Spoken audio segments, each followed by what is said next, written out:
कुछ टिप्स भी मैं आपको देना चाहूँगा जो आपके सिलेक्शन के लिए बहुत इंपॉर्टेंट है, क्योंकि बिना टिप्स के सिलेक्शन गारंटेड नहीं, ये बात ध्यान रखें। तो 5 टिप्स जो मेरी तरफ से होंगे आप फॉलो कर लो, ठीक है। पहला टिप्स होगा कि ये कि आप अपने रिसोर्सेज को लिमिट रखें। क्या होता है कि बच्चा जब तैयारी कर रहा होता है ना, तो कभी किसी स्टूडेंट ने आके बोल दिया कि ये मटेरियल है बहुत अच्छी है, वो उसको भी पढ़ रहा है, दूसरा मटेरियल उसको भी पढ़ रहा है, तीसरा इंस्टीट्यूट उसका पढ़ रहा है, तो हर इंस्टीट्यूट का आप पढ़ना शुरू कर लेते हैं। तो आपको उतना नहीं करना, आपको फिक्स माइंड में रखना है कि बस मुझे CHSL की नौकरी लेनी है, तो मुझे उसके अकॉर्डिंग पढ़ना है। तो आपको अपने रिसोर्सेज जो है वो काफ़ी लिमिट करने पड़ेंगे, मतलब कम किताबें लेकिन बार बार पढ़ना, ठीक है। ब्रूस ली ने भी एक बात कही थी कि मुझे उस पर्सन से डर नहीं लगता है जिसको 10,000 अलग अलग तरीके आते हैं फाइटिंग करने के, मुझे सिर्फ उस पर्सन से डर लगता है जिसने एक ही तरीके को 10,000 बार प्रैक्टिस कर रखा हो। तो बस आप अपनी किताब में पूरा का पूरा मास्टर बन जाओ, इस बात का ध्यान रखो। मल्टीपल रिवीजन इसी को हम बोलेंगे कि जितना पढ़े रहे हो 5 दिन, हमेशा देखो मेरी जो स्ट्रैटेजी होती थी वो 5+2 की होती थी। मैं 5 दिन पढ़ता था और 2 दिन उनको रिवाइज करता था। सिर्फ खाना भी जरूरी नहीं है, पचाना भी जरूरी है। तो 5 दिन आप पढ़ते हो, जो क्या पढ़ रहे हो, जो जनरल अवेयरनेस पढ़ रहे हो, जो आप मॉक दे रहे हो, मैथ्स लगा रहे हो, तो उसको आप 2 दिन रिवाइज भी करो।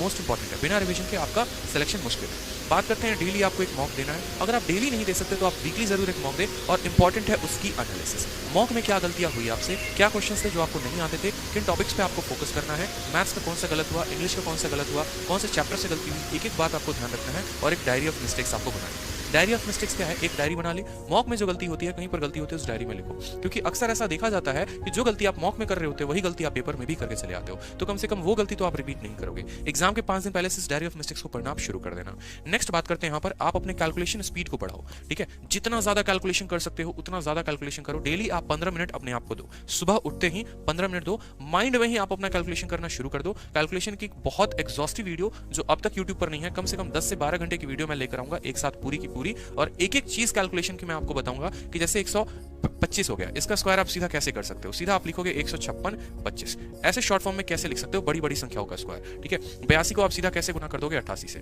ठीक है। तो ये हो जाएगा, इतने शॉर्ट में आप कैसे लिख सकते हो, सभी चीजों के बारे में हम यहाँ इस वीडियो में जान जाएंगे। उसके अलावा आप जो कर सकते हो वो कर सकते हो कैलकुलेशन की एप्स। कैलकुलेशन एप्स होते हैं जैसे स्पीडी मैट्रिक्स कोई ऐप हो गया या कोई दूसरी ऐप भी होगी, तो आप सारे एप्स डाउनलोड करके डेली प्रैक्टिस कर सकते हो। फ्री टाइम में कभी आप ऑटो में हो, खाना बना रहे हो, रूम पर हो, कुछ भी कर रहे हो, तो आप कैलकुलेशन एप्स का इस्तेमाल करके आप अपनी कैलकुलेशंस और मेमोरी पावर को बढ़ा सकते हो। नेक्स्ट बात करते हैं लास्ट इंपॉर्टेंट, कि एटलीस्ट लास्ट देखो, पढ़ाई कर ली पूरी की पूरी, टीयर 2 की जानकारी जाली, अब टीयर 1 में लास्ट में क्या करोगे। तो लास्ट में आपको करना है कि जब आप पूरा सिलेबस कंप्लीट कर लेते हो तो लास्ट के 3 साल के पेपर्स आपको बनाने हैं। जैसे आप 2020 में हैं तो 18, 19 और 20 के सारे पेपर्स, किस किस के पेपर, तो देखो यहाँ पर सीपीओ के पेपर, सीजीएल के पेपर और ये सीएचएसएल है, सीएचएसएल का पेपर, ये तीनों का पेपर आपको बनाना है, ठीक है।